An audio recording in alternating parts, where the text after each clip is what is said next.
दोस्तों, Nelson Mandela का कहना है, हर चीज उस वक्त तक नामुमकिन होती है जब तक कोई उसे करके नहीं दिखाता।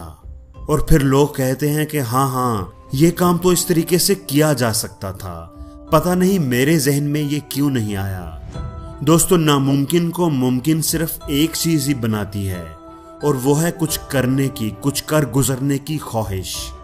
इस दुनिया में दो तरह के लोग होते हैं, एक वो जो ठान लेते हैं और करके दिखाते हैं, और दूसरे वो जो इंतजार करते हैं कि कोई आए और उन्हें करके दिखाए।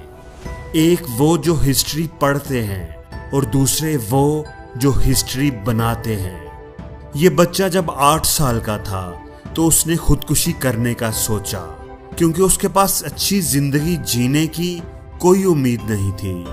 पैदाइशी तौर पर ना तो उसके बाजू थे और ना ही उसकी टांगे थी। 10 साल की उम्र में उसने अपने आप को घर में मौजूद स्विमिंग पूल में गिरा लिया ताकि वो डूब कर मर जाए, क्योंकि लोगों ने उसके लिए जीना मुश्किल बना दिया था। स्कूल में उसके क्लास फेलोज उसे बेकार और नाकारा समझते थे, उसे अजीब नजरों से देखते थे। लोगों की नजरों में उसके लिए तरस और हमदर्दी होती थी। वो उसे एहसास दिलाते थे कि वो एक नाकाम शख्स है, जिसके ना बाजू हो और ना टांगे। वो भला जिंदगी में क्या कर सकता है, क्या ऐसा कर सकता है कि लोग उसे पसंद करें। मैं अपने जिस्म को नहीं बदल सकता, मैं जो हूं वही रहूंगा। ऐसा नहीं हो सकता कि मैं एक दिन सुबह उठूं और कहूं कि मुझे बाजू और टांगे चाहिए और वो मुझे मिल जाएं। मैंने अपने माँ बाप से पूछा कि ये मेरे साथ ही क्यों हुआ है, डॉक्टर से पूछा कि मैं ही ऐसा क्यों हूं, लेकिन किसी के पास कोई जवाब नहीं था। जिंदगी में हमेशा कुछ चीजें ऐसी होती हैं जो आपके इख्तियार में नहीं होती, जिनको आप नहीं बदल सकते, आपको उन्हीं के साथ रहना होता है। हमारे पास सिर्फ ये चॉइस होती है कि या तो हम हिम्मत हार जाएं, हार मान लें, और या फिर जैसा भी हो, जितनी भी मुश्किलें हो, जिंदगी में आगे बढ़ते रहे। और मैंने हिम्मत ना हारने का फैसला किया।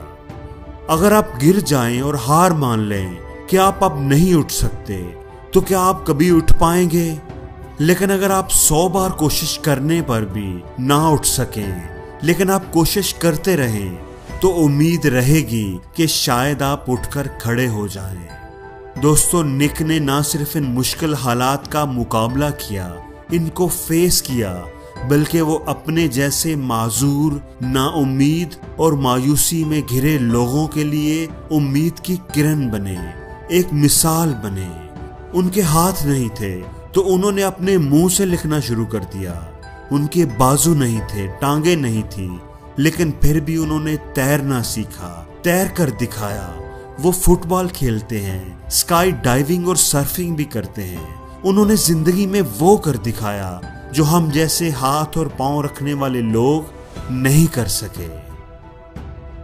उन्होंने सिर्फ 17 साल की उम्र में लाइफ विदाउट लिम्ब्स के नाम से एक नॉन प्रॉफिट ऑर्गेनाइजेशन बनाई। 19 साल की उम्र में उन्होंने अपनी पहली मोटिवेशनल स्पीच की। उन्होंने 10 से ज़ायद किताबें लिखी हैं। वो एक मोटिवेशनल स्पीकर के तौर पर 40 से ज़ायद मुल्कों में सफ़र कर चुके हैं और लोगों में जीने की, कुछ करने की उम्मीद बांटते रहते हैं। दोस्तों, निक की जिंदगी हमें ये सबक देती है कि हालात चाहे कितने भी मुश्किल क्यों ना हो, रास्ता बनाने वाले रास्ता बना ही लेते हैं। अगर वो इंसान जिसके ना बाजू हैं ना टांगे, अगर वो एक कामयाब जिंदगी जीकर दिखा सकता है, तो फिर हमारे पास क्या बहाना बचता है। दोस्तों, निक कहते हैं कि मेरा यकीन करें, उम्मीद खोना हाथ पांव खोने से कहीं ज्यादा बुरा है। अगर आप मुश्किलों में घिर गए हैं और आपको रास्ता नजर नहीं आ रहा, तो अपनी उम्मीद के दिए को बुझने ना दें। आपको रास्ता जरूर मिलेगा, जरूर नजर आएगा, क्योंकि रास्ता मौजूद है।